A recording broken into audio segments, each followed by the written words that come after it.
যে 73টা দল জাহান্নাম যাবে, এটা সব দলই বলে। একটা দল জান্নাত যাবে। কোন দল জান্নাত যাবে? বেরেলি ভাইকে জিজ্ঞেস করেন, ভাই কোন দল জান্নাত যাবে? বলছে আমাদের দল। দেওবন্দিকে জিজ্ঞাসা করেন যে এক দল জান্নাত যাবে, কোন দল? বলছে আমাদের দল। লামাযহাবিকে জিজ্ঞেস করেন, আহলে হাদিস, যে একটা দল জান্নাত যাবে, কোন দল? বলছে আমাদের দল। ওয়াহাবিকে জিজ্ঞেস করেন কোন দল জান্নাত যাবে? বলছে আমাদের দল। শিয়া ভাইকে জিজ্ঞেস করেন একটা দল জান্নাত যাবে, কোন দল? বলছে আমাদের দল। সুন্নি ভাইকে জিজ্ঞেস করেন একটা দল জান্নাত যাবে, কোন দল? বলছে আমাদের দল। কেউ কি বলবে আমার দল জান্নাত যাবে না? প্রত্যেকটা দলেরই দাবি আমরা জান্নাতি। আসলে জান্নাতি কে, কোন দল? এটা আমাদের জানা দরকার আছে না নাই? বলুন, সবাই বলুন। প্রত্যেকে তো ভাবছে আমাদের দল জান্নাতি, আসলে কোন দল? দেখুন, আল্লাহর নবী যখন বলেছেন যে 73 দল হবে, 72টা জাহান্নাম যাবে, একটা জান্নাতে যাবে, তা নিশ্চয়ই ওই একটা জান্নাতি দল কোনটা, নিশ্চয়ই আল্লাহর নবী এটা বলেছেন। এটাই তো মুল্লা বলতে চাই না। মুল্লা শুধু নিজের বক্তব্যে বলে যে আমি জান্নাতি, আমি জান্নাতি। আরে রাসূল পাকের হাদিস কোট করো যে আল্লাহর রাসূল কোন মাযহাবকে, কোন দলকে, কোন গ্রুপকে জান্নাতি বলেছেন। এই আসল কথা বললেই তাদের অবস্থা খারাপ। আল্লাহর নবী যখন বললেন যে একটা দল জান্নাত যাবে আমার উম্মতের ভিতরে, তাহলে কোন দল জান্নাত যাবে, কি করলে মানুষ জাহান্নামী থেকে বাঁচবে, গুমরাহি থেকে বাঁচবে, নিশ্চয় নবীজি এটা বলেছেন। তো এটা আমাদের জানা খুবই দরকার। যে দেখুন, তাহলে বাহ্যিক কাজ দেখে বোঝা যাচ্ছে না কোনটা ঠিক, কোনটা জান্নাতি, কোনটা জান্নাতি। এবং majority percent will go to the জাহান্নাম। 72টা বেশি না এক বেশি? তো আল্লাহ রাসূল বলেন একটা জান্নাত যাবে, 72টা জাহান্নাম যাবে। তার মানে কি বেশিরভাগই জাহান্নামে যাচ্ছে, ঠিক তাই না? এবারে আমি আরেকটা প্রশ্ন করি, এই এক দলে যেই যাক, আমি বলছি না, ওটা আমি বলবো না কে জান্নাত যাবে। তা আপনারা আবার আরো অবাক হয়ে গেলেন, আপনি বলবেন না তো বলবে কে? কোর্ট দেখেছেন না? কোর্টে কি হয়? হাকিম ইজলাসে বসে থাকে, আর লয়ার যে উকিল, সে তার ক্লায়েন্টের পক্ষ থেকে ধারা পেশ করে আর লজিক দেয়। ধারা ও লজিক ঠিক হলে সেই অনুযায়ী হাকিম রায় দেয়। তা আমার সামনে আপনারা যারা বসে আছেন, আপনারা সব হচ্ছেন হাকিম, আমি লয়ার, আমি ধারা পেশ করবো। ধারা মানে অমুক হাদিস, এত খণ্ড, এত পৃষ্ঠা, আর লজিক দেব। জাজমেন্ট আপনারা দেবেন, আপনারা নিজেরাই বুঝে যাবেন যে কোন দল জান্নাত যাবে। বুঝতে পেরেছেন না? এখন দেখুন, এই যে একটা দল জান্নাত আর 72টা দল জাহান্নাম, এদিকে 72 দল আছে, এদিকে এক দল। তো একটা দলে যটা আলেম হবে, 72 দলে আলেম বেশি হবে না কম হবে? সবাই বলেন বেশি হবে না? স্ট্যাটিস্টিক্স অনুযায়ী যদি একটা দল থেকে একটা আলেম বার হয়, 72 দলে কটা আলেম বার হবে? 72টা। একটা দলে যদি 100টা আলেম হয়, 72 দলে আলেম কটা? 100টা, 7200। একটা দল থেকে যদি 1000 আলেম হয়, 72 দলে কটা আলেম হবে? তো 72 দল যদি জাহান্নাম যায়, তো আলেম জান্নাত যাবে? ওই 72 দলের সৃষ্টিকর্তাই তো ওই মোল্লা। সব থেকে আগে আলেম জান্নাতে যাবে, আবার সবারই আগে জাহান্নামে আলেম যাবে। তো 72 দল যখন জাহান্নামে যাবে, তো 72 দলের আলেমও জাহান্নামে যাবে। তার মানে কি মেজরিটি আলেম জাহান্নামে যাবে? মেজরিটি আলেম বলুন জাহান্নামে যাবে। একটা আলেম, একটা দলের আলেম শুধু জান্নাতে যাবে। তো আল্লাহ রাসূল সাল্লাল্লাহু আলাইহি ওয়াসাল্লাম ক্লিয়ারলি বলে দিয়ে গেছেন পরিষ্কার ভাবে, আমার উম্মত এমন জামানা আসবে, এরা 73 দলে বিভক্ত হয়ে গিয়ে 72টা জাহান্নামে চলে যাবে। মানে 72টাই ভুল, 72টা গুমরাহ, কার্যকলাপটা এক। টুপি আছে মাথায়, দাড়ি আছে মুখে, নামাজ পড়ছে, রোজা সবই করবে, আমার উম্মত দাবি করবে, আমার উম্মত দাবি করে এরা জাহান্নামে যাবে। একটা দল জান্নাতে যাবে। এই একটা দলকে নিশ্চয় আল্লাহ রাসূল সাল্লাল্লাহু আলাইহি ওয়াসাল্লাম আমাদেরকে এটা বলে গেছেন, দেখিয়ে গেছেন, কিন্তু এটা আমাদের সামনে এই 72 ফিরকার আলেম এটাকে লুকিয়ে রেখে দিয়ে গেছে। এই জন্য আমরা বুঝতে পারি না। দেখুন, যে কোনো অভিভাবক বা ভালো গার্জেন যদি ইন্তেকাল করে, তো ইন্তেকালের সময় আদর্শ অভিভাবক হলে সে তার 4 ছেলে কি 5 ছেলে তাদেরকে ডেকে একটা সদুপদেশ দেয়। কি দেয়? কি দেয় না? যে বাবা, আমি তো আর বেশি দিন দুনিয়ায় নাই, তোমরা দুনিয়াতে মারামারি করবে না, ভাই ভাই মারামারি করবে না, মিলেমিশে থাকবে, ভালো কাজ করবে, খারাপ কাজ করবে না, এগুলো খারাপ কাজ এ থেকে বিরত থাকবে, এগুলো ভালো কাজ এগুলো করবে। অমুক লোক আমার কাছে টাকা পাই, পরিশোধ করে দিও, আমি অমুকের কাছে পাই, সেগুলো নিয়ে নিও। একটা সদুপদেশ দিবে কিনা ভাই? আমার অমুক জায়গায় ঋণ আছে, এগুলো তোমরা পরিশোধ করে দিও। গার্জেনরা, আদর্শ গার্জেন তার ছেলেদের ডেকে অভিভাবক সদুপদেশ দেয়। তামাম উম্মতের অভিভাবক আল্লাহর নবী দুনিয়া ছেড়ে যাওয়ার আগে আমাদেরকে কোনো গাইডলাইন দিয়ে গেলেন না? সমস্ত উম্মতের অভিভাবক হয়ে আদর্শ অভিভাবক, সকল অভিভাবকের অভিভাবক, সকল অভিভাবকের অভিভাবক রাসূল পাক দুনিয়া ছেড়ে যাওয়ার আগে আমাদেরকে শেষ উপদেশ দিয়ে গেলেন না যে কিভাবে আমাদেরকে দুনিয়ায় চলতে হবে, কিভাবে চলবো যাতে সঠিক পথে থাকতে পারবো, কিভাবে চললে গুমরাহি থেকে বাঁচবো, কি কাজ করলে মানুষ হেদায়েতের উপরে থাকবে। আল্লাহর রাসূল দুনিয়া ছেড়ে যাওয়ার আগে উম্মতদেরকে গাইডলাইন দিয়ে গেলেন না? অবশ্যই আল্লাহর নবী দিয়ে গেছেন। যদি এটা না দেন তাহলে ইসলাম ইনকমপ্লিট। আল্লাহ রাসূল যদি এটা না দিতেন তাহলে ইসলাম ইনকমপ্লিট। অবশ্যই আল্লাহ রাসূল দুনিয়া ছেড়ে যাওয়ার আগে আমাদেরকে শেষ উপদেশ দিয়ে গেছেন, কিন্তু আমরা এই উপদেশের উপরে আমল করি না। যদি আজ সারা বিশ্বের মানব জাতি রাসূল পাকের এই শেষ উপদেশের উপরে আমল করত, তাহলে আর ৭৩টা দলই থাকতো না। এবং এই ঘটনাটি রাসূল পাক দুনিয়া ছেড়ে যাওয়ার আগে সমস্ত মানব জাতিকে ডেকে কি অ্যাডভাইস করলেন, কি দিক নির্দেশনা করলেন, কি পথ নির্দেশ করলেন, কি রাস্তা দেখালেন, এটা মোল্লা বলতে চায় না। কেন এটা বললে মোল্লার তাবিজ বিকৃত আর হবে না, এত তো দল সৃষ্টি করা যাবে না। বুঝতে পেরেছেন না? তাই আমাদেরকে এখন একটু এগিয়ে যেতে হবে যে রাসূল পাক সাল্লাল্লাহু আলাইহি ওয়াসাল্লামের আখেরি ভাষণ, বিদায় হজের ভাষণ আল্লাহ পাক হুকুম করলেন, এবং এই বিদায় হজের ভাষণ আমাদের জন্য ভেরি ভেরি ইম্পর্টেন্ট। গুমরাহি থেকে বাঁচার জন্য ভেরি ভেরি ইম্পর্টেন্ট, আমাদের জানা দরকার। এবং আল্লাহ রাসূল জানেন এবং বলেই দিয়ে গেছেন তো আমার উম্মত ৭৩ দল হবে। এই জন্য সবচেয়ে বড় মাজমা করে ১,২৪,০০০ সাহাবীদের জামাত তৈরি করে তাদের মাঝে শেষ উপদেশ দিয়ে গেলেন। রাসূল করিম সাল্লাল্লাহু আলাইহি ওয়া সাল্লাম যখন হজে গেলেন, ওটা ছিল রাসূল পাকের শেষ হজ, ওটাই প্রথম, ওটাই শেষ। জীবনে একবারই হজ করেছে, ১০ম হিজরি জিলহজ মাসে। এবং রাসূল পাক হজে গেছেন, এই জন্য তার সাথে হজে শরীক হওয়ার জন্য প্রত্যন্ত এলাকা থেকেও সব লোকেরাই হজে শরীক হয়েছে, অংশগ্রহণ করেছে। সবচেয়ে বড় হজে মজমা হয় আরাফার ময়দানে। মানুষ একসাথে একই জায়গায়, হজের যতগুলো আরকান আছে এই আরকানগুলো পালন করার জন্য সব হাজিকে একসাথে উপস্থিত থাকা জরুরি নয়। যেমন মিনাতে আপনি কাকড় ছুটবেন, সবকে একসাথেই কাকড় ছুটতে হবে তার কোনো মানে নাই। আপনি সকালে গেলেন, একজন বিকেলে গেল, আরেকজন দুপুরে গেল, বুঝেছেন না? একটা জায়গা আবার আপনি কাকড় মেরে চলে আসলেন, আরেকজন গেল। তো মিনাতেও একসাথে মানুষ এক জায়গা সমবেত একত্রিত হবে না। একটা জায়গা, সেটা হচ্ছে আরাফার মাঠ। আরাফাতে যত হাজি, সব হাজিকে ৯ই জিলহজ আরাফার দিন আরাফাতের ময়দানে উপস্থিত হতে হবে। এবং আসরের সময় খোলা আকাশের নিচে সবকে প্রার্থনা করতে হবে। কি প্রার্থনা? মাগফিরাত, ক্ষমা, কিছু না, আল্লাহর কাছে ক্ষমা চাও। মাগরিবের যে আজান হবে, মাগরিবের আজান হওয়ার সাথে সাথে মাগরিবের আজান পর্যন্ত সব হাজিকে স্টে করতে হবে। খাস কোনো দোয়া নাই, করতেও পারে না পারেন, সব কোনো দোয়া নাই, শুধু খোলা আকাশের নিচে বসে ক্ষমা চাও, মাফ চাও, মাগফিরাত চাও। সব হাজিকে একসাথে মাগরিব তক স্টে করতে হবে, অবস্থান করতে হবে। তার মানে যারা হজ করতে গেছে সবাই একসাথে ওখানে অবস্থান করছে। মাগরিবের যে আজান হবে নামাজ পড়বেন, তাই তো? না, আজান হবে, নামাজ পড়া যাবে না।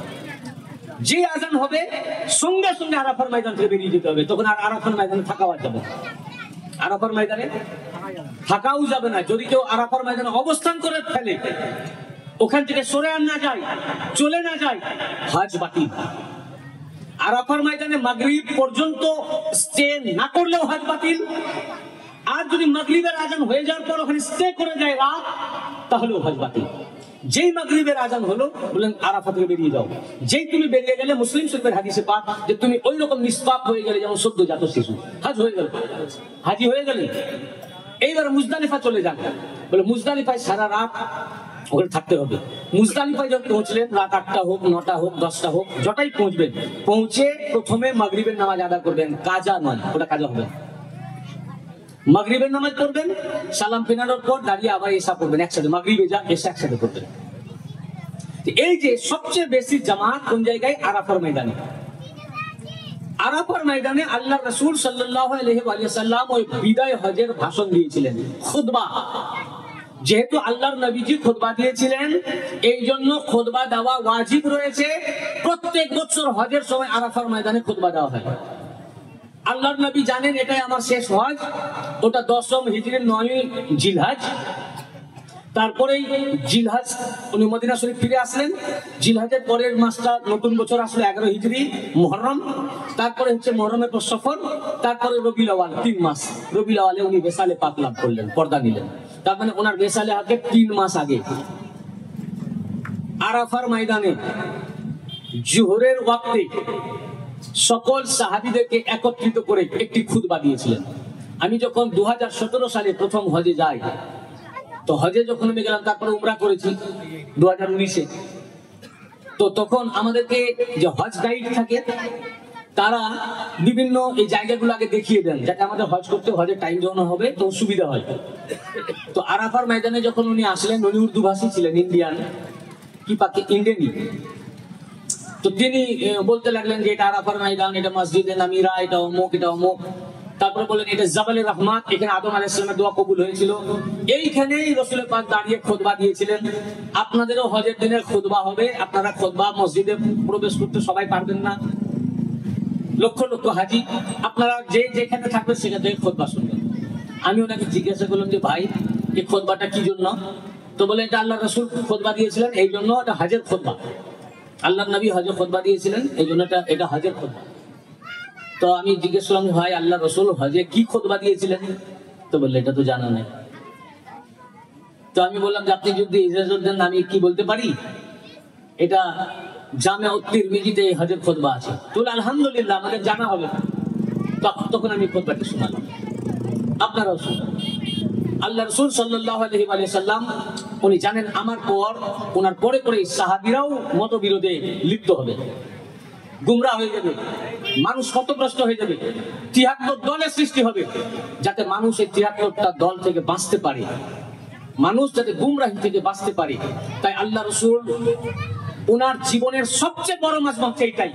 আর আল্লাহ পাক কোরআনে আয়াত নাজিল করে হজ থেকে যখন ফিরছিলেন, তো 18 জিলহজ গদিরে খুমের ময়দানে আল্লাহ পাক সূরা মায়েদার 67 নম্বর আয়াত নাজিল করে আল্লাহ রাসূলকে হুকুম করলেন, ইয়া আইয়ুহার রাসূল, আমি তো পরে আসবো, ইয়া আইয়ুহার রাসূল বাল্লিগ মা উনজিলা ইলাইকা মির রাব্বিক ওয়া ইল্লাম তাফআল ফামা বাল্লাগতা রিসালাতা।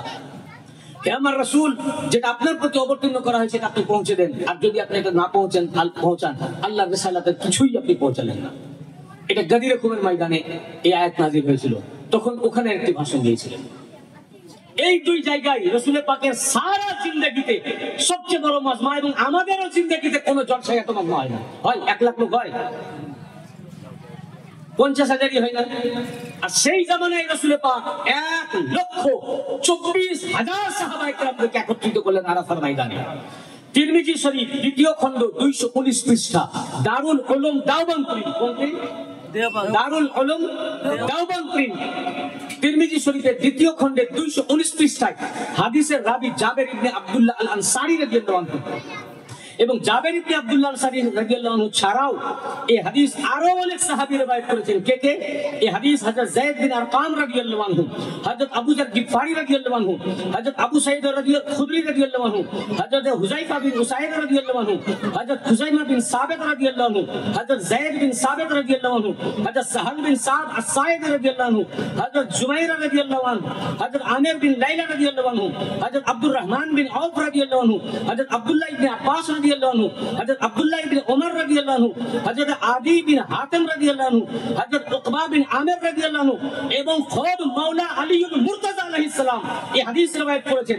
হযরত আবু রাফি রাদিয়াল্লাহু আনহু, হযরত আবু কুদামা আল আনসারী রাদিয়াল্লাহু আনহু, হযরত আবু হুরায়রা রাদিয়াল্লাহু আনহু, হযরত আবুল হাইসাম রাদিয়াল্লাহু আনহু, উম্মুল মুমিনিন উম্মে সালমা রাদিয়াল্লাহু আনহা, হযরত উম্মে হানি রাদিয়াল্লাহু আনহা, এত সাহাবায়ে কেরামের এক জামাত এই হাদিস রওয়ায়াত করেছেন। সাহাবায়ে কেরামের এত জামাত হাদিস রওয়ায়াত করেছেন, সাহাবা ও সাহাবিয়াত এবং আহলে বাইতে কেরাম।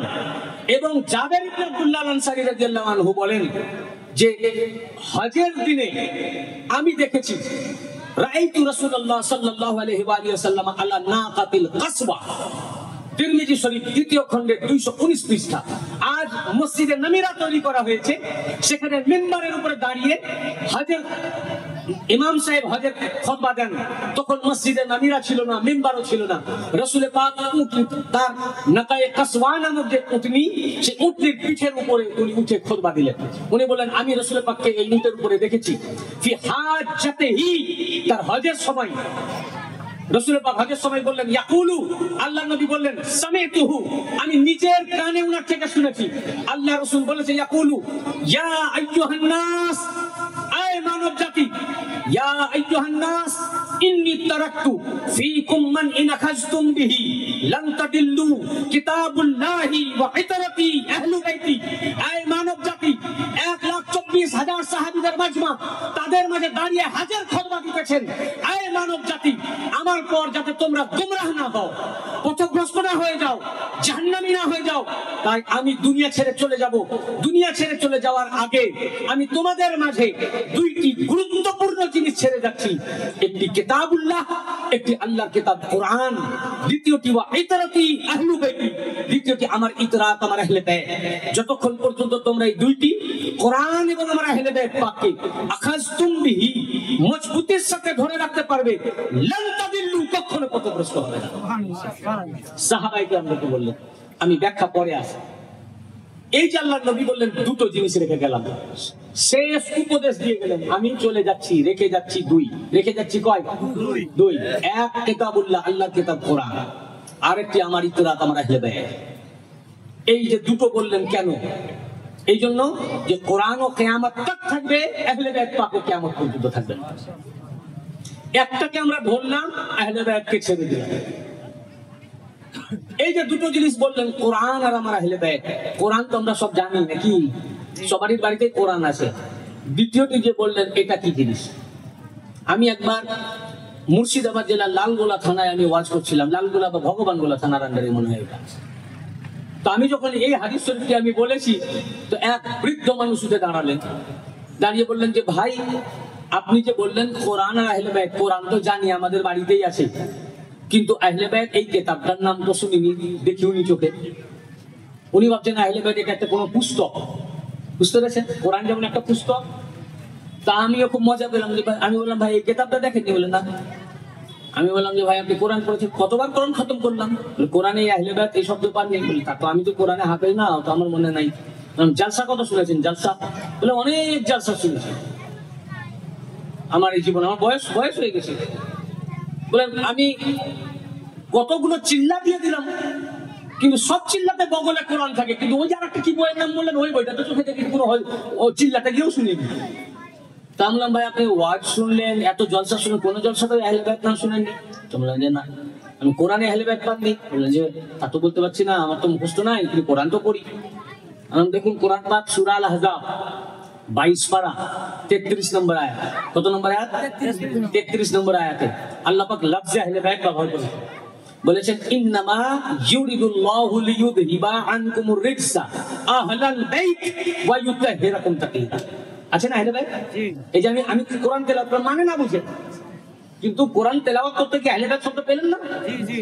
আবার বলছি, তেলাওয়াত করছি আবার, ইন্নামা ইউরিদুল্লাহু লিইউযহিবা আনকুমুর রিজসা আহলাল বাইত। আছে না আহলে বাইত? আহলাল বাইত ওয়া ইউতাহহিরাকুম তাকীরা। অর্থাৎ আল্লাহ পাক কেবলমাত্র চান হে আহলে বাইত আপনাদের থেকে নাপাককে দূরে রাখতে এবং পবিত্র থেকে পবিত্রতম রাখতে। যে আহলে বাইতের পবিত্রতার কথা আল্লাহ কোরআনে ঘোষণা করলেন, এই আহলে বাইতকে এখনো চিনলেন না? যে আহলে বাইতের উপরে আয়াত মাওয়াদ্দা নাযিল করে যাদের মুহাব্বত করে আল্লাহ ফরজ করে দিয়েছেন, সূরা 25 পারা 23 নম্বর আয়াত আল্লাহ পাক বলেছেন কুল লা আসআলুকুম আলাইহি আজরা ইল্লাল মাবাদ্দাতা ফিল কুরবা। হে নবী আপনি বলে দিন আমি তোমাদের নিকট হতে এই রিসালাতের বদলা হিসেবে আহলে বাইতের মুহাব্বত ছাড়া কিছু চাই না। যে আহলে বাইতের মুহাব্বত না করলে কলবে ঈমান দাখিলই হবে না।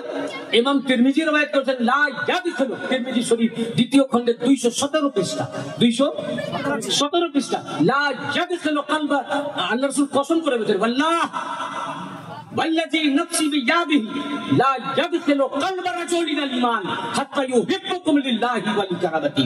রাসূল পাক সাল্লাল্লাহু আলাইহি ওয়াসাল্লাম বললেন, খোদার কসম যার কবজায় কুদরত আমার প্রাণ, যতক্ষণ পর্যন্ত ওই বান্দার কলবে ঈমানই প্রবেশ করবে না, যতক্ষণ পর্যন্ত না সে বান্দা আমার নিকট আত্মীয়তার কারণে হে আহলে বাইত তোমাদেরকে মুহাব্বত না করবে।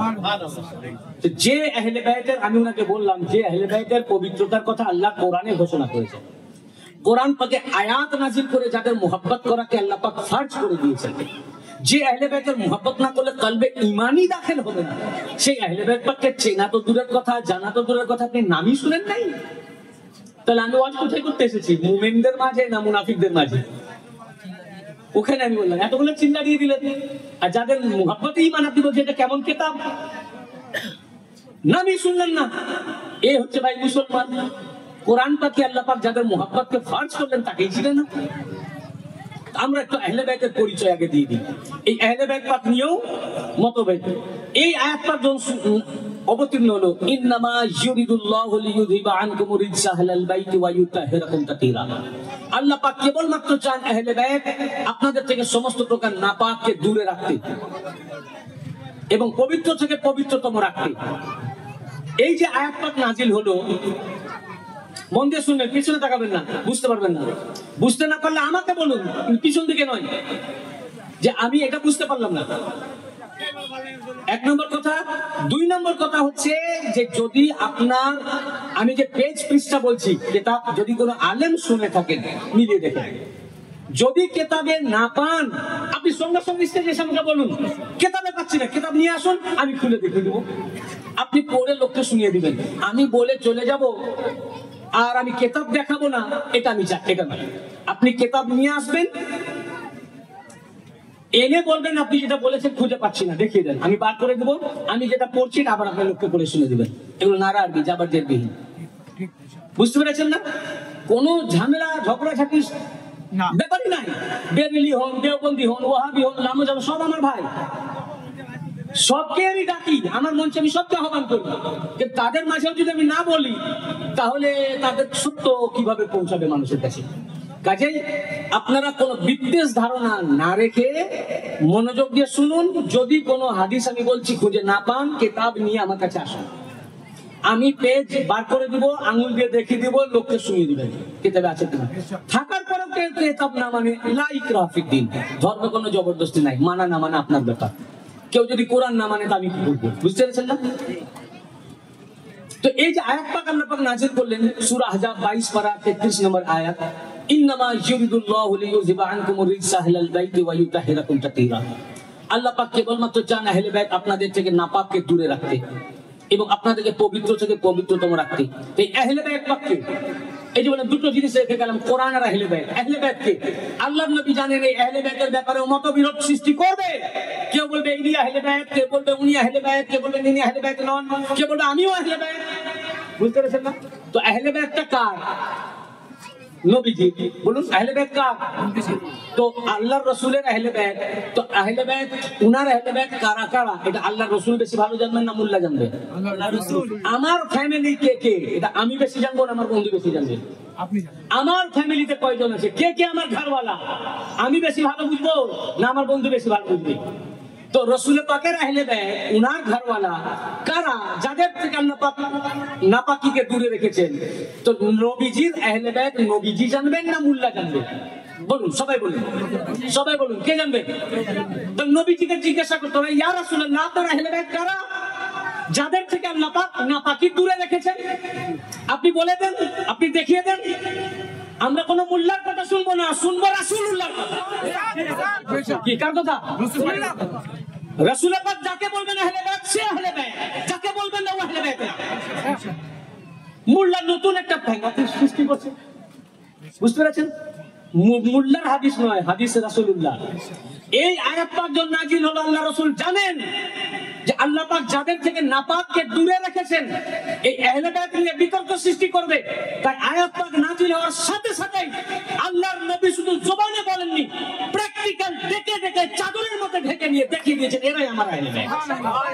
এই হাদিস, এই আয়াতের তাফসীরে সহিহুল মুসলিম, বলুন কিতাবের নাম কি? প্রত্যেক মাদ্রাসায় দার্স দেওয়া হয়, পাঠ্যপুস্তক, সিলেবাস। এই কিতাব না পড়লেও মৌলবী হবে, হর মাদ্রাসায় দার্স দেওয়া হয়। এবং ৮৬টা ৬টা হাদিসের মধ্যে সবচেয়ে উঁচা মারতবার কিতাব বুখারী আর মুসলিম। এবং মুসলিম শরীফের প্রথম থেকে শেষ পর্যন্ত প্রত্যেকটা হাদিসে সহিহ, হাদিসে সহিহ। এর জন্য এর প্রথম পাতাতে স্ট্যাম্প দিয়ে দেওয়া হয়েছে সহিহুল মুসলিম, পুরা হাদিস সহিহ। এবং সে মুসলিম শরীফের দ্বিতীয় খণ্ডের ২৭৮ পৃষ্ঠা দারুল উলুম দেওবন্দ প্রিন্ট, কিতাব খুলে দেখেন। এবং এই হাদিসের রাবি খুব উম্মুল মুমিনিন আয়েশা সিদ্দিকা রাদিয়াল্লাহু আনহা, জগৎ জননী, সমস্ত মুমিনিনদের আম্মা জান।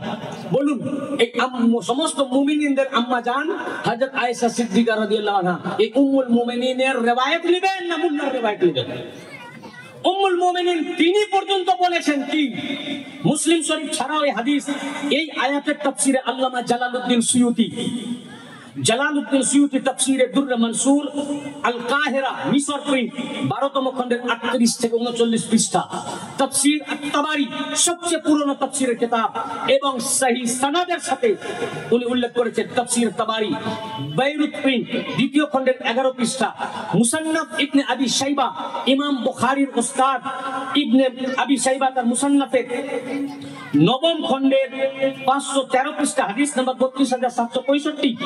আবার কাজী সানাউল্লাহ পানিপতি তাফসীর আল মাজহারি ৪৯২ পৃষ্ঠা এবং মিশকাত শরীফের মধ্যে এই হাদিস শরীফটি এসেছে। এবং আমি যে ইবারত আপনাদের পড়া শোনাবো সহিহ মুসলিম থেকে, যেটাকে কোরআনের পরে যে দুটো হাদিসকে বলা হয় বুখারী আর মুসলিম, বুখারী আর মুসলিম। মুসলিম শরীফ ২য় খণ্ডের ২৭৮ পৃষ্ঠায় উম্মুল মুমিনিন আয়েশা সিদ্দিকা রাদিয়াল্লাহু আনহা তিনি হাদিস রওয়ায়াত করেছেন যে রাসূল করিম সাল্লাল্লাহু আলাইহি ওয়া সাল্লাম একদিন সকালবেলা নকশা করা চাদর পরে বাইরে তাশরীফ আনলেন। ফাজা আল হাসান, আল্লাহ রাসূল যে কালো নকশা করা চাদর পরে বাইরে আসলেন, উম্মুল মুমিনিন হাদিস রওয়ায়াত করছেন। আর ইমাম মুসলিম তার সহিহ মুসলিমে হাদিস তাখরিজ করেছেন। এছাড়াও আমি আরো অনেকগুলো কিতাবের হাওয়ালা দিয়েছি হাদিস ও তাফসীরে। ফাজা আল হাসান, এমন সময় ইমাম হাসান ইবনে আলী আসলেন, ফাআদখালাহু, আল্লাহ রাসূল তাকে চাদরটির মধ্যে ঢুকিয়ে নিলেন। সুম্মা জা আল হুসাইন, অতঃপর হযরত ইমাম হুসাইন আসলেন, ফাদাখালা মাআহু, রাসূল পাক তাকেও ঢুকিয়ে নিলেন। সুম্মা জাআত ফাতিমা, অতঃপর হযরত ফাতিমাতুজ জাহরা আসলেন আলাইহিস সালাম, ফাআদখালাহা, রাসূল পাক তাকেও ঢুকিয়ে নিলেন। সুম্মা জা আলী ফাআদখালাহু, অতঃপর সবশেষে মাওলা আলী আসলেন। আর মাওলা আলী যখন আসলেন, ইনাকেও চাদরে ঢুকিয়ে নিলেন।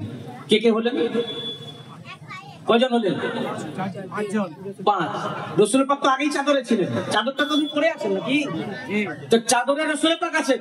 ঢুকালেন ইমাম হাসানকে, কয় হলো? ২। ঢুকালেন ইমাম হুসাইনকে, কয় হলেন? ৩। ঢুকালেন ফাতিমাকে, কয় হলেন? তারপর ঢুকালেন মাওলানা আলীকে, কয় হলেন? ৫।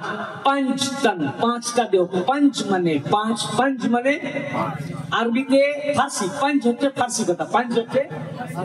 আর তন, তন মানে দেহ, তন মানে দেহ, শরীর। তো পঞ্চতনের হাদিস উম্মুল মুমিনিন বয়ান করেছে। আর পঞ্চতন কে কে? উম্মুল মুমিনিন বলতেছেন পঞ্চতন, পহলা তন মুহাম্মদ মুস্তাফা, দ্বিতীয় তন মাওলা আলী, ৩ নম্বর তন ফাতিমা, ৪ নম্বর তন ইমাম হাসান, পঞ্চতন ইমাম হুসাইন। এই পঞ্চতনকে চাদরের মধ্যে ঢেকে নিয়ে আল্লাহ রাসূল কোরআনের আয়াত বলেন, ইন্নামা ইউরিদুল্লাহু লিইউযহিবা আনকুম রিজসা আহলাল বাইত ওয়া লিতাহহিরাকুম তাতহীরা। আল্লাহ তাআলা যে কোরআনে আয়াত নাযিল করেছেন যে আমরা আহলে বাইত, আমি আল্লাহ পাক কেবলমাত্র চান আহলে বাইত থেকে সমস্ত নাপাককে দূরে রাখতে। এই আহলে বাইত হচ্ছেন এনারাই। সুবহানাল্লাহ। উম্মুল মুমিনিন আয়েশা সিদ্দিকা রাদিয়াল্লাহু আনহা এই ৫ জনের নাম নিয়েছেন আপনারা। উম্মুল মুমিনিন নিজের কথাও বললেন না যে আমাকেও ঢুকালেন। একটি হাদিসের মধ্যে যদি কেউ দেখাতে পারেন, আমার চ্যালেঞ্জ, যে উম্মুল মুমিনিন আয়েশা সিদ্দিকা বললেন আমাকেও ঢুকিয়ে নিয়েছেন। না, আয়েশা সিদ্দিকা রাদিয়াল্লাহু আনহা বললেন শুধু রাসূল পাক নিজের সাথে ৪ জনকে, মোট ৫ জন, ইনাদেরকে ঢুকিয়ে নিয়ে বললেন, ইন্নামা ইউরিদুল্লাহু লিইউযহিবা আনকুম রিজসা আহলাল বাইত ওয়া লিতাহহিরাকুম তাতহীরা। কোরআনের এই আয়াতে তাফসীর পাঠ করলেন, অর্থাৎ আল্লাহ রাসূল বুঝিয়ে দিলেন যাদের থেকে আল্লাহ পাক নাপাক দূরে রেখেছেন এনারাই ৫ জন। এনারা কয়জন? এনারা ৫ জন। এইনারা ৫ জন, এনারা ৫ জন। এদের থেকেই আল্লাহ পাক নাপাক দূরে রেখেছেন। এই আয়াতে তাফসীর এই ৫ জনের উপরে নাযিল হয়েছে, কার উপরে? এটা উম্মুল মুমিনিন আয়েশা সিদ্দিকা রাদিয়াল্লাহু আনহা গেলেন। বুঝেছেন না? রাসূল পাক পাঞ্জাতন পাককে দেখালেন এক, আর মোল্লা বলতে চায় না। এই মোল্লা কত ভ্রষ্ট না? এ তো গেল মুসলিম শরীফের হাদিসে পাক। ফের এই আয়াতের তাফসীরের উপরে জামে তিরমিজি শরীফ দ্বিতীয় খণ্ড দারুল উলুম দেওবন্দ প্রিন্ট 219 পৃষ্ঠা। দেওবন্দ প্রিন্ট কেন বলছি? আমাদের ভারতবর্ষে যত এই ভারত উপমহাদেশে যত মাদ্রাসা আছে, বেরেলি বলেন, দেওবন্দি বলেন, আহলে হাদিস বলেন, সকল মাদ্রাসায় যে প্রিন্টের হাদিস পড়ানো হয় 6টা, এগুলো সব দেওবন্দ প্রিন্টের। তার মানে এই প্রিন্টের পৃষ্ঠা বললে বেরেলি ভাইও তাকে মাদ্রাসায় গিয়ে খুঁজে পাবেন, দেওবন্দি ভাইও পাবেন, জামাত ইসলামীও পাবেন, তাবলীগ জামাতও পাবেন। এই জন্য আমি বেশিরভাগ দেওবন্দ প্রিন্টের পৃষ্ঠা বলি। আর যেগুলো দেওবন্দে প্রকাশিত হয়নি, এগুলো বেইরুত, লেবানন, বিভিন্ন মিশর ইত্যাদি পৃষ্ঠা আমার কাছে রয়েছে। কেউ যদি দেখতে চান ওয়াজের পরে বা ওয়াজের মাঝে আসবে, কোনো সমস্যা নেই, আমার কাছে মোবাইল, ল্যাপটপ, ট্যাব আছে। তো তিরমিজি শরীফ দ্বিতীয় খণ্ডের 219 পৃষ্ঠা তিরমিজি। আবার একই হাদিস তিরমিজি শরীফের 2 জায়গায় এসেছে। দ্বিতীয় খণ্ডের আবু তাফসীর, আরেকটা দ্বিতীয় খণ্ডের আবুল মানাকিব 219 পৃষ্ঠা। আবার এই আয়াতের তাফসীরে হাফেজ ইবনে কাসির তাফসীর ইবনে কাসিরের মধ্যে, আবার এই আয়াতের তাফসীরে ইবনে হাজার আসকালানি তাহযীবুত তাহযীবের দ্বিতীয় খণ্ডের 297 পৃষ্ঠায়, আবার এই আয়াতের তাফসীরে ইমাম বুখারী আল্লামা হাকিম মুস্তাদরাক আলা সহিহাইন কিতাবের তৃতীয় খণ্ডের 158 পৃষ্ঠা, এবং আল্লামা হাকিম হাদিসটি riwayat করার পর সনদ বর্ণনা করেছেন, হাজা হাদিসুন সহিহুন আলা শর্ত শাইখাইন। এই হাদিস বুখারী ও মুসলিমের শর্তে সহিহ, শুধু সহিহ নয়, বুখারী ও মুসলিমের শর্তে সহিহ। আবার এই হাদিস riwayat করেছেন আল্লামা জালালউদ্দিন সুয়ুতী তাফসীরে দুররে মানসুর, মিশর প্রিন্ট, আল কাহিরা 12তম খণ্ডের 38 পৃষ্ঠা। এতগুলো কিতাবের মধ্যে আমি ইবারত তিরমিজি শরীফকে শোনাচ্ছি, কারণ তিরমিজি শরীফ প্রত্যেকটা মাদ্রাসায় পড়ানো হয়। এই তিরমিজি শরীফ এই হাদিস যদি আপনি না পড়েন, না পড়লেও মৌলবি মৌলানা হবে ভাই। পাঠ্যপুস্তক আপনার মাদ্রাসার সিলেবাস, আপনি হাদিস খুঁজে পেলেন না, তাহলে কিভাবে আপনি পড়াশোনা করলেন? পরীক্ষা কিভাবে দিলেন? পাস করলেন কি করে? নাকি চুরি করে পাস করেছেন? আহলে বাইত কাদেরকে বলা হয়েছে? কোরআন পাকের এই আয়াতের তাফসীরে তিরমিজি শরীফ দ্বিতীয় খণ্ড দারুল উলুম দেওবন্দ প্রিন্টের 219 পৃষ্ঠার মধ্যে এই হাদিস riwayat করেছেন ওমর বিন আবু সালমা রাদিয়াল্লাহু আনহা। উনি ছাড়াও এই হাদিস হযরত উম্মুল মুমিনিন উম্মে সালমা বর্ণনা করেছেন। এই হাদিস মাকাল বিন ইয়াসার রাদিয়াল্লাহু আনহু বর্ণনা করেছেন। এই হাদিস রাসূল পাকের খাদেমুর রাসূল আবুল হামরা রাদিয়াল্লাহু আনহু বর্ণনা করেছেন। ফের এই হাদিস রাসূল পাকের খাদেম হযরত আনাস বিন মালিক রাদিয়াল্লাহু আনহু বর্ণনা করেছেন। সাহাবায়ে কেরামের এক জামাত বর্ণনা করেছেন। হযরত ওমর বিন আবু সালমা বলেন, নাযালাত হাযিহিল আয়াহ আলা নবী সাল্লাল্লাহু আলাইহি ওয়া সাল্লাম, ইন্নামা ইউরিদুল্লাহু লিইউযহিবা আনকুমুর রিজসা আহলাল বাইত ওয়া ইউতাহহিরাকুম তাতহীরা ফি বাইতি উম্মে সালমা। উম্মুল মুমিনিন উম্মে সালমা রাদিয়াল্লাহু আনহার ঘরে যখন রাসূল পাক ছিলেন, সেই দিন উম্মুল মুমিনিন উম্মে সালমা রাদিয়াল্লাহু আনহার ঘরে রাসূল পাকের উপরে এই ইন্নামা ইউরিদুল্লাহু লিইউযহিবা আনকুমুর রিজসা এই আয়াত পাক, এই আয়াতে তাতহীর, এই আয়াত নাযিল হয়েছে যে আল্লাহ পাক বললেন, হে আহলে বাইত, আল্লাহ পাক কেবলমাত্র চান আপনাদের থেকে নাপাককে দূরে রাখতে এবং পবিত্র থেকে পবিত্রতম করতে। যখন এই আয়াত পাক নাযিল হলো, ফাদা আন-নবী সাল্লাল্লাহু আলাইহি ওয়া সাল্লাম ফাতিমা ওয়া হাসানান ওয়া হুসাইনা ফাজালাল্লাহুম বিকিসাইন। যখন এই আয়াত কারিমা নাযিল হলো, সঙ্গে সঙ্গে আল্লাহ রাসূল ডাকলেন ফাতিমাকে, হাসানকে আর হুসাইনকে, বললেন আসো। ইনারা যখন আসলেন, তাদেরকে একটি চাদর, রাসূল পাক যে চাদর পরেছিলেন ওই চাদর দিয়ে ঢেকে নিলেন। আলিউল খালফা যাহরাহু ও ফাজালাল্লাহু বিকিসাইন, আলী আলাইহিস সালাম পিছনে ছিলেন, উনাকেও চাদরের মধ্যে ঢেকে নিলেন। কয়জন হলেন? 5 জন। কয়জন হলেন? 5 জন। রাসূল পাক চাদর পরেছিলেন আর ডাকলেন ফাতেমাকে, হাসানকে, হুসাইনকে, আলীকে। ইনাদেরকে ডেকে বললেন ফাজালাল্লাহুম বিকিসাইন, চাদরটি দিয়ে ঢেকে নিলেন। চাদর দিয়ে ঢেকে নেওয়ার পর আল্লাহ রাসূল হাত উঠালেন, হাত উঠিয়ে বলেন, আল্লাহুম্মা হাউলাই আহলু বাইতি, আল্লাহ ইনারা আনহুমুর রিজসা ওয়া তাহিরহুম তাতহীরা। অতএব এদের থেকে সমস্ত নাপাককে আল্লাহ তুমি দূরে রাখো এবং এদেরকে পবিত্র থেকে পবিত্রতম রাখো। আল্লাহ রাসূল বললেন, ইনারাই আমরা আহলে বাইত, আর অন্য কেউ না। আল্লাহ রাসূল আলী, ফাতেমা, হাসান, হুসাইনকে চাদরের মধ্যে ঢেকে নিয়ে বললেন, ইনারা আমার আহলে বাইত। হাদিসে পাক, দার্সি কিতাব প্রত্যেক মাদ্রাসায় পড়ানো হয়। এখানে এই 4 জন ছাড়া, এই 5 জন ছাড়া কাউকেও আল্লাহ রাসূল সাল্লাল্লাহু আলাইহি ওয়াসাল্লাম দাখিল করেননি।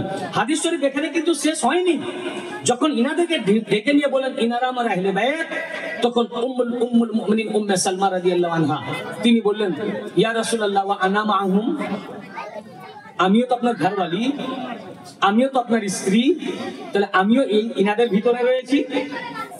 আহলে বাইত একটা হচ্ছে লফজি মানে ঘরের লোক, আর একটা আহলে বাইত হচ্ছে কোরআনের মানে। তো ঘরের মানে হিসাবে স্ত্রীও হয়, ঘরের কাজের লোকও হয়, আর কোরআনের মানে শুধু 5 জন হয়, আর কেউ না। তো উম্মুল মুমিনিন উম্মে সালমা রাদিয়াল্লাহু আনহা উনি চিন্তা করলেন যে আমিও তো ওনার স্ত্রী, ঘরের লোক, আমিও আহলে বাইতের ভিতরে, তা আমাকে চাদরের মধ্যে ঢুকালেন না কেন? তো উনি জিজ্ঞাসা করলেন, ওয়া আনা মাআহুম ইয়া রাসূলুল্লাহ সাল্লাল্লাহু আলাইহি ওয়া সাল্লাম, আমি আহলে বাইতের ভিতরে। আল্লাহ রাসূল বলেন, ইন্নাকা আলা খায়র ওয়া আনতা ইলা মাকানিক। বলে, হে উম্মুল মুমিনিন, তুমি উত্তম আছো, তুমি ভালো আছো, তুমি উম্মুল মুমিনিনের জায়গায় আছো এবং তুমি নিজের জায়গায় আছো, কিন্তু আহলে বাইতের ভিতরে তুমি না।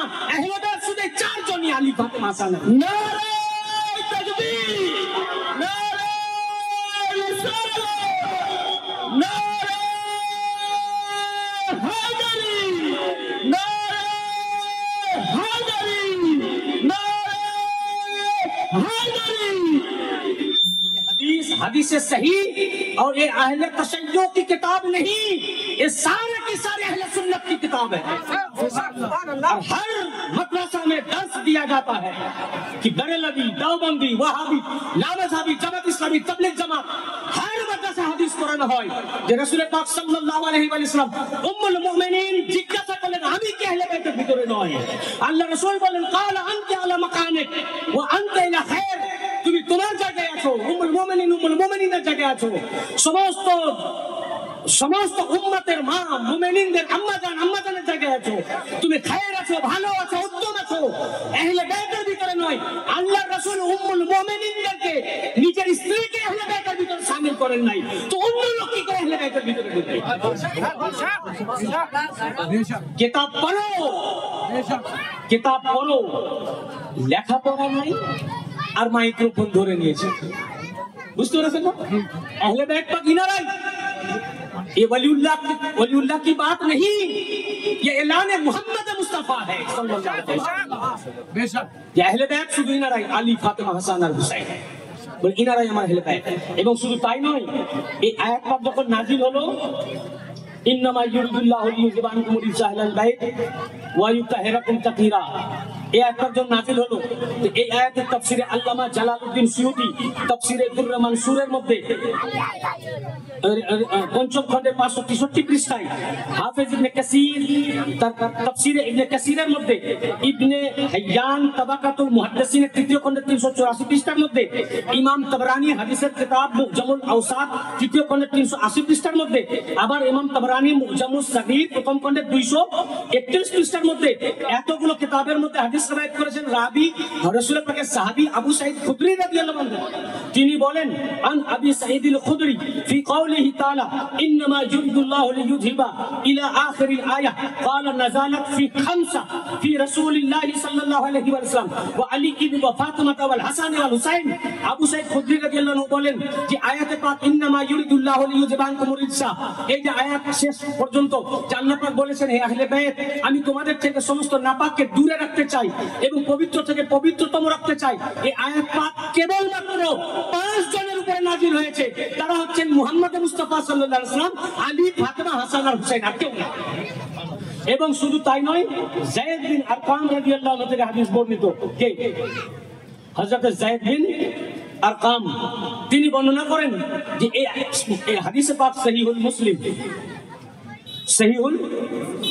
মুসলিম শরীফের হাদিসে পাক যায়েদ বিন আরকাম রাদিয়াল্লাহু আনহু হাদিস বর্ণনা করেছেন যে উনাকে জিজ্ঞাসা করলো যে রাসূল পাক সাল্লাল্লাহু আলাইহি ওয়াসাল্লামের উম্মুল মুমিনিন যারা ছিলেন তারাও কি আহলে বাইতের ভিতরে? যায়েদ বিন আরকাম রাদিয়াল্লাহু আনহু বললেন যে না, কারণ মহিলাগণ একটা নির্দিষ্ট সময় পর্যন্ত তার স্বামীর সাথে থাকে, কিন্তু যদি তার স্বামী তালাক দিয়ে দেয় তাহলে সে তার কওমে ফিরে যাবে। তো আহলে বাইত কখনো আহলে বাইত থেকে ফিরে যাবেন না। অতএব আহলে বাইত শুধু আলী, ফাতেমা, হাসান, হুসাইন। ये मुस्लिम शरीफের হাদিসে পাক, যাকে তোমরা বলো কোরআনের পরে স্থান বুখারী আর মুসলিম, সব হাদিসের কিতাব ভাই। তো আহলে বাইত আলী, ফাতেমা, হাসান আর হুসাইন।